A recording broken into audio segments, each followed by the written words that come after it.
the managing editor at the Daily Sabah, Mehmet Celik. He joins us now also from here in Istanbul. Thank you so much, sir, for being with us here on the NewsHour today.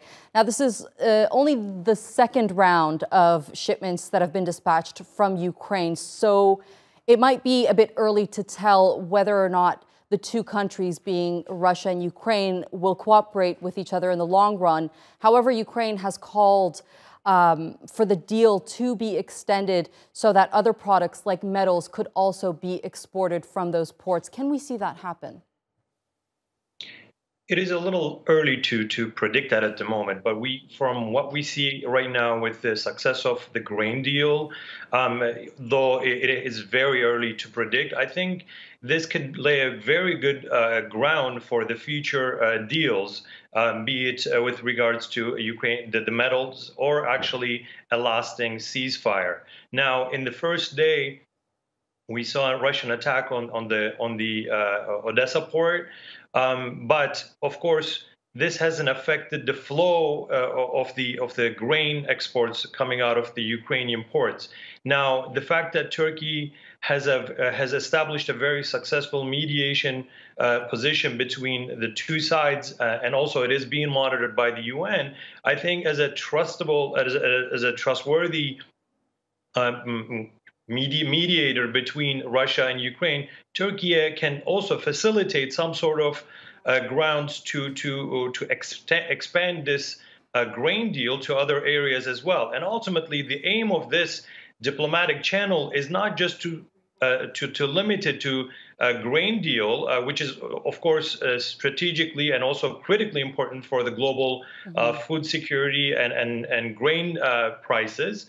But the aim is to open up some sort of diplomatic channel or some sort of grounds where the sides can eventually expand this deal into other areas, right, and hopefully for a sustainable ceasefire in the future.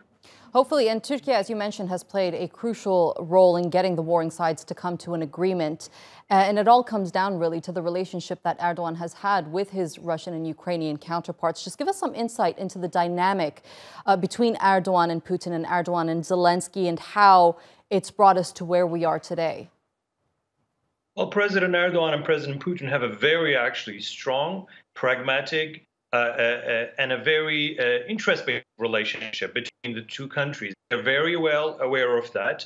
Turkey and Russia's interests do conflict at many areas, but they also align in several areas where both sides are very well aware that if they cooperate, they can actually establish some sort of grounds where they can further expand their cooperation. If we look at, for example, Syria, although they have disagreed on very strong points, their cooperation has led to some sort of at least ceasefire in Idlib, for example. The fact that they have cooperated in energy has strategically helped Turkey's energy needs. When it comes to tourism, for example, as well, with regards to Turkey's interests. And also when it comes to Russia, for example, we can see that the sanctions imposed by the West are not necessarily aligning with the Turkey's interests, and Turkey has refrained from imposing those. So Russia is very well aware of Turkey's position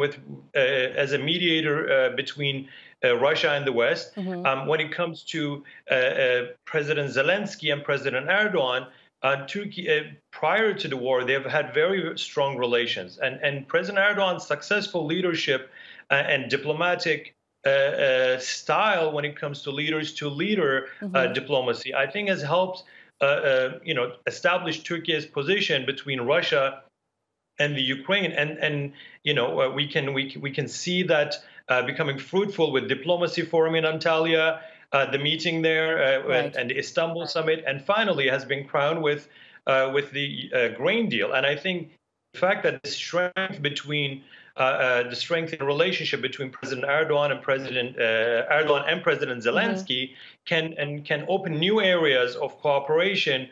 And also new areas of deals where it can ultimately, hopefully, lead to some sort of permanent ceasefire. All right. Managing editor at the Daily Sabah, Mehmet Celik, thank you so much for being with us here on the NewsHour today. We really appreciate it.